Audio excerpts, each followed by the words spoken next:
ओम शांति। आज 30 अगस्त 2024 की साकार मधुर महावाक्य है।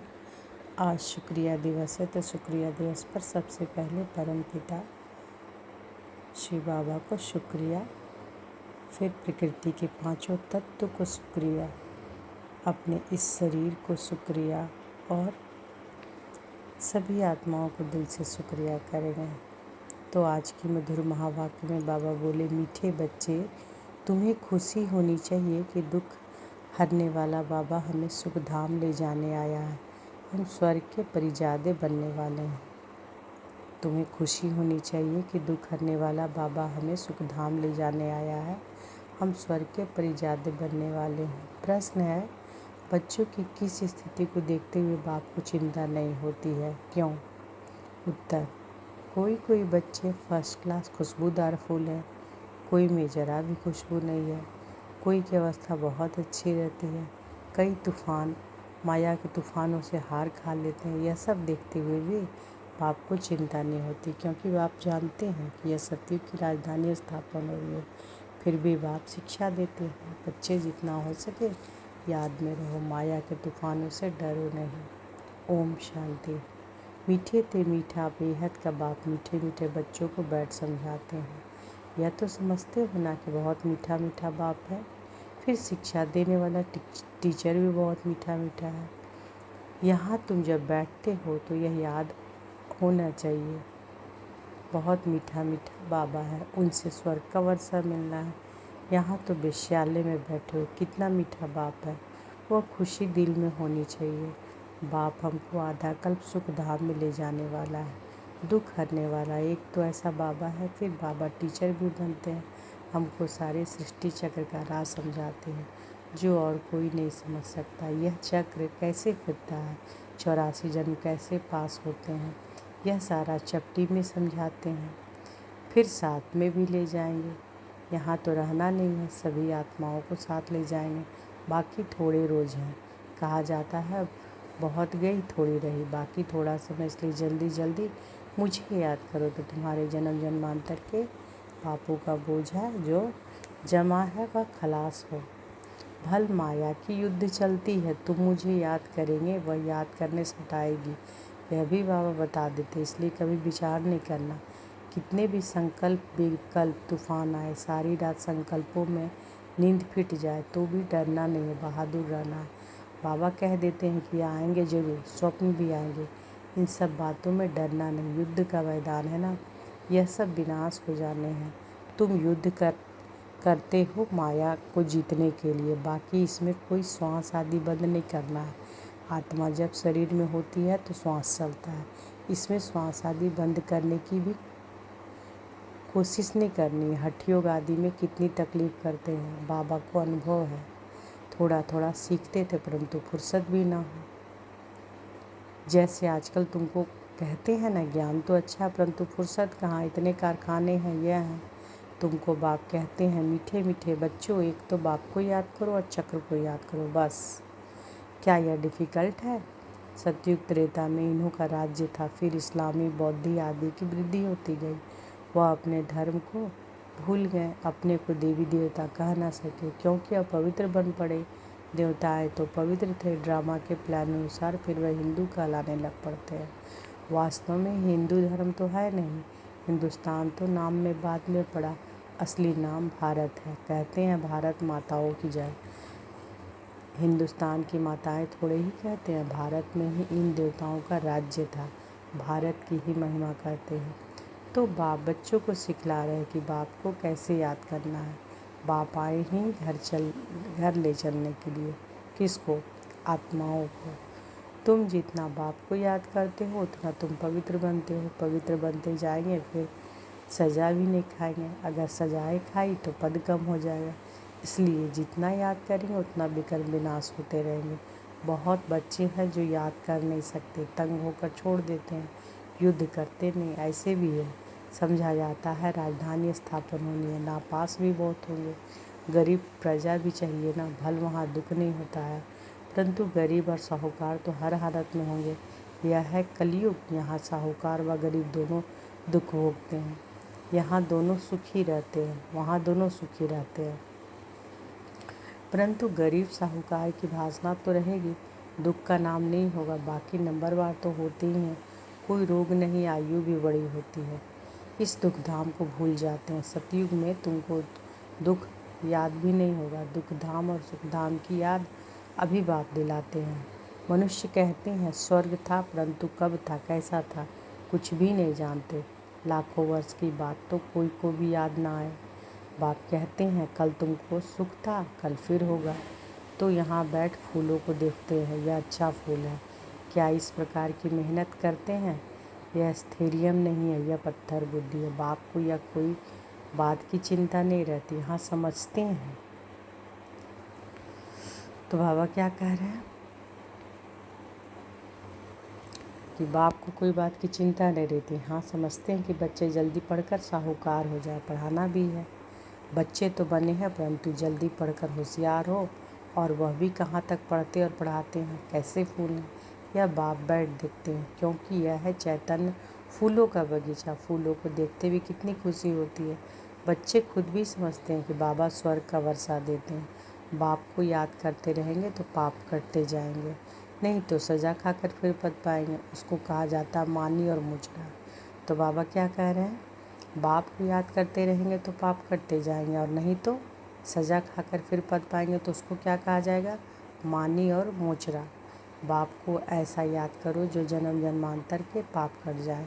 चक्र को जानना भी है, चक्र फिरता रहता है, कब बंद नहीं होता। जू मिसल चलता रहता है, जू सबसे आहिस्ते चलती है। यह बेहद का ड्रामा भी बहुत आहिस्ते चलता है, टिक टिक होते रहती है। 5000 वर्ष में सेकंड मिनट होते जाते हैं। यह हिसाब भी बच्चों ने निकाल कर भेजा है। लाखों वर्ष की बात होती है तो कोई भी हिसाब निकाल ना सके। यहाँ बाप और बच्चे बैठे हैं, बाबा एक एक को बैठ देखते हैं। यह बाबा को कितना याद करता है, कितना ज्ञान उठाया है, और औरों को कितना समझाते हैं। है बहुत सहज, सिर्फ बाप का परिचय दो। बैच तो बाप के पास है ही, बच्चों के पास है ही। सॉरी, बाबा कहते हैं कि बैच तो बच्चों के पास है ही। बोलो, यह है शिव बाबा। काशी में जाओ तो भी शिव बाबा कह याद करते रड़ी मारते हैं। तुम हो शालिग्राम। आत्मा बिल्कुल छोटा सितारा है, उसमें कितना पाठ भरा हुआ है। आत्मा घटती बढ़ती नहीं, विनाश नहीं होती। आत्मा तो विनाशी है, उसमें ड्रामा का पाठ भरा हुआ है। हीरा सबसे मजबूत होता है, उसे जैसे सख्त पत्थर कोई होता नहीं। जौहरी लोग जानते हैं कि आत्मा का विचार करो कितनी छोटी है, उसमें कितना पाठ भरा हुआ है जो कभी भी घिसता नहीं। तुम्हारी आत्मा होती नहीं, दूसरी आत्मा होती नहीं। सॉरी। तो बाबा क्या कह रहे हैं कि जौहरी लोग जानते हैं कि आत्मा का विचार करो कितनी छोटी है, उसमें कितना पाठ भरा हुआ है जो कभी भी घिसता नहीं, दूसरी आत्मा होती नहीं। इस दुनिया में ऐसा कोई मनुष्य नहीं जिसको हम बाप, टीचर, सतगुरु कहें। यह एक बेहद का बाप है, शिक्षक है, सबको शिक्षा देते हैं। मन मनाव हो, तुमको भी कहते हैं कोई धर्म वाले मिले, उनको कहो अल्लाह को याद करते हो ना। आत्माएं सब भाई भाई। अब बाप शिक्षा देते हैं कि मामिकम याद करो तो विकर्म विनाश होंगे। बाप ही पतित पावन है। यह किसने कहा, आत्मा ने। मनुष्य फल गाते हैं परंतु अर्थ नहीं समझते हैं। बाप से कहते हैं कि तुम सब सीताएं हो, मैं हूँ राम। सब भक्तों का सदगति दाता मैं हूँ, सबकी सदगति कर देते हैं। बाकी सब मुक्ति धाम में चले जाते हैं। सतयुग में दूसरा धर्म कोई होता नहीं, सिर्फ हम ही होते हैं, क्योंकि हम ही बाप से वर्षा लेते हैं। यहाँ तो देखो कितने ढेर के ढेर मंदिर हैं, कितनी बड़ी दुनिया है, क्या क्या चीज़ें हैं। वहाँ यह कुछ भी नहीं होगा, सिर्फ भारत ही होगा। यह रेल आदि भी नहीं होगी, यह सब खत्म हो जाएंगे। वहाँ रेल की दरकार ही नहीं, छोटा शहर होगा। रेल तो चाहिए दूर दूर गांव में जाने के लिए। बाबा रिफ्रेश कर रहे हैं, भिन्न भिन्न पॉइंट समझाते रहते हैं बच्चों के लिए। यहाँ बैठे हो, बुद्धि में सारा ज्ञान है, जैसे परमपिता परमात्मा में सारा ज्ञान भरा हुआ है जो तुमको समझाते रहते हैं। उच्च ऊँच शांति धाम में रहने वाला शांति का सागर बाप है। हम आत्माएं ही सब वहाँ स्वीट होम में रहने वाली हैं। शांति के लिए मनुष्य कितना माथा मारते हैं। साधु लोग भी कहते हैं कि मन को शांति कैसे मिले, क्या क्या युक्ति रचते हैं। गाया जाता है आत्मा तो मन बुद्धि सहित है, उनको स्वधर्म है ही शांत। मुख ही नहीं, कर्मेंद्रियाँ तो नहीं, तो जरूर शांति होगी। हम आत्माओं का निवास स्थान है, स्वीट होम, जहाँ बिल्कुल शांति रहती है। फिर वहाँ से पहले हम आते हैं सुखधाम में। अभी तो इस दुखधाम में ट्रांसफ़र होते हैं सुखधाम, अभी तो इस दुखधाम से ट्रांसफ़र होते हैं सुखधाम में। बाप पावन बना रहे हैं। कितनी बड़ी दुनिया है, इतने जंगल आदि कुछ भी वहाँ नहीं होंगे, इतनी राजधानी आदि कुछ नहीं होगी, हमारी राजधानी होगी। जैसे स्वर्ग का छोटा सा मॉडल बनाते हैं वैसे छोटा सा स्वर्ग होगा। क्या होना है, वंडर देखो कितना बड़ा सृष्टि है। यहाँ तो सब आपस में लड़ते रहते हैं। फिर इतनी सारी दुनिया ख़त्म हो जाएंगे, बाकी हमारा राज्य रहेगा। इतना सब कुछ खत्म हो, यह सब कहाँ जाएंगे? समुद्र धरती आदि में चले जाएंगे, इनका नाम निशान भी नहीं रहेगा। समुद्र में जो चीज़ आती है वो अंदर ही ख़त्म हो जाती है। सागर हप कर लेता है, तत्व तत्व में, मिट्टी मिट्टी में मिल जाती है। फिर दुनिया ही सतो प्रधान होती है। उस समय कहा जाता है नई सतो प्रधान प्रकृति। तुम्हारी वहाँ नेचुरल ब्यूटी रहती है, लिपस्टिक आदि कुछ भी नहीं लगाते। तो तुम बच्चों को खुश होना चाहिए, तुम स्वर्ग के परिजादे बनते हो। ज्ञान स्नान नहीं करेंगे तो तुम देवता बनेंगे नहीं, और कोई उपाय है नहीं। बाप तो है सदा खूबसूरत, तुम आत्माएं सावरी बन गई हो।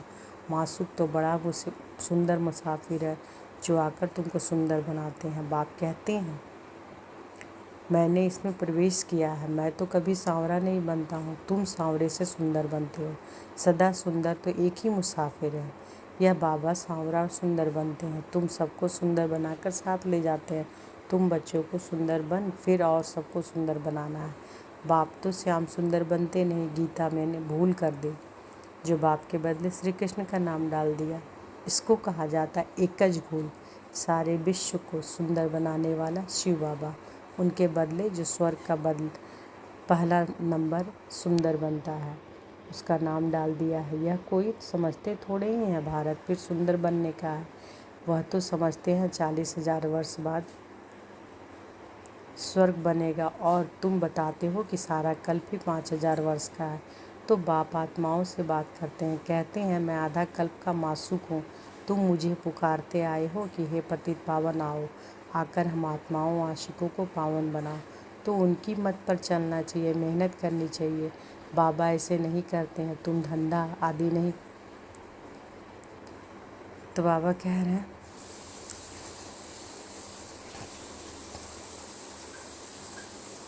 कि तो बाप आत्माओं से पाप करते हैं। तो बाबा कह रहे हैं वह तो समझते 40,000 वर्ष बाद स्वर्ग बनेगा, और तुम बताते हो कि सारे कल्प ही 5,000 वर्ष का है। तो बाप आत्माओं से बात करते हैं, कहते हैं मैं आधा कल्प का मासूक हूँ, तुम मुझे पुकारते आए हो, हे पतित पावन आओ, आकर हम आत्माओं आशिकों को पावन बनाओ। तो उनकी मत पर चलना चाहिए।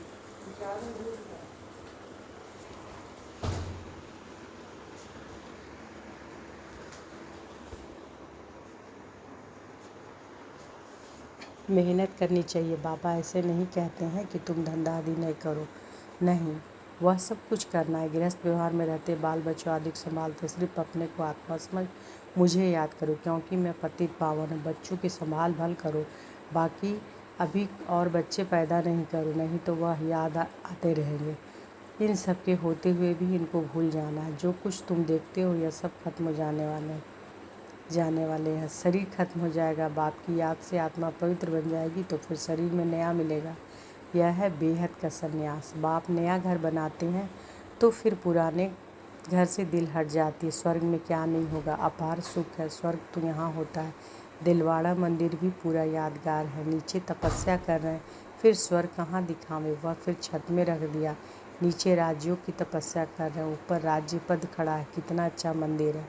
ऊपर है चल घर, सोने की मूर्तियाँ हैं, उनसे ऊपर है फिर गुरु शिखर, गुरु सबसे ऊपर बैठा है। गुंचित ऊँचे सतगुरु, फिर बीच में दिखाया है स्वर्गीय। तो यह दिलवाड़ा मंदिर पूरा यादगार है। राजयोग तुम सीखते हो, फिर स्वर्ग यहाँ होगा। देवताएं यहाँ थे ना, परंतु उनके लिए पावन दुनिया बन रही है। अच्छा, अब बाबा का याद प्यार लीजिए। मीठे मीठे सिखिले दे बच्चों प्रति माता पिता बाप दादा का याद प्यार और गुड मॉर्निंग। रूहानी बाप की रूहानी बच्चों को नमस्ते। हम सब रूहानी बच्चों की रूहानी माता पिता बाप दादा को याद प्यार, गुड मॉर्निंग और नमस्ते नमस्ते नमस्ते। शुक्रिया बाबा, शुक्रिया। धारणा के लिए मुख्य सार पहला है, इन आँखों से सब कुछ देखते हुए इसे भूलने का अभ्यास करना है। पुराने घर से दुनिया से दिल हटा लेनी है, नए घर को याद करना है। दूसरा, ज्ञान स्नान कर सुंदर परिजादा बनना है। जैसे बाप सुंदर गोरा मुसाफिर है, ऐसे ही उनकी याद में आत्मा को सांवरे से गोरा बनाना है। माया की युद्ध से डरना नहीं, विजयी बनकर दिखाना है। आज बाबा वरदान दिए हैं तो अनुभव करें। बाबा का वरद हस्त हमारे सिर पर है। महादानी बन फ्रॉक दिली से खुशी का खजाना बांटने वाले मास्टर रहम दिल भव। महादानी बन फ्रॉक दिली से खुशी का खजाना बांटने वाले मास्टर रहम दिल भव। लोग अल्पकाल की खुशी प्राप्त करने के लिए कितना समय व धन खर्च करते हैं, फिर भी सच्ची खुशी नहीं मिलती। ऐसे आवश्यकता के समय आप आत्माओं को महादानी बन फ्रॉक दिली से खुशी का दान देना है। इसके लिए रहम दिल का गुण इमर्ज करो। आपके जड़ चित्र वरदान दे रहे हैं तो आप भी चैतन्य में रहम दिल बन बांटते जाओ, क्योंकि परवश आत्माएं हैं। कभी ये न सोचो कि ये तो सुनने वाले ही नहीं हैं। आप रहम दिल बन देते जाओ, आपकी शुभ भावना उन्हों को फल अवश्य देगी। स्लोगन है कि योग की शक्ति द्वारा हर कर्म इंद्रियों को ऑर्डर में चलाने वाले ही स्वराज्य अधिकारी हैं। योग की शक्ति द्वारा हर कर्म इंद्रियों को ऑर्डर में चलाने वाले ही स्वराज्य अधिकारी है। तो आज की मधुर महावाक्य में बाबा क्या बोले कि तुम्हें खुशी होनी चाहिए कि दुख हरने वाला बाबा हमें सुखधाम ले जाने आया है। हम स्वर्ग के परिजादे बनने वाले हैं। अच्छा, शुक्रिया बाबा, शुक्रिया। ओम शांति। आज के मधुर महावाक्य को थोड़ा मैं जल्दी पढ़ी हूँ, तो इसके लिए क्षमा मांगती हूँ आप सबों से। अच्छा, शुक्रिया करेंगे, बाबा को शुक्रिया करेंगे और सभी को दिल से शुक्रिया करेंगे। प्रकृति के पांचों तत्व को शुक्रिया करेंगे, अपने शरीर को शुक्रिया करेंगे और प्यारे बाबा को शुक्रिया करेंगे। ओम शांति।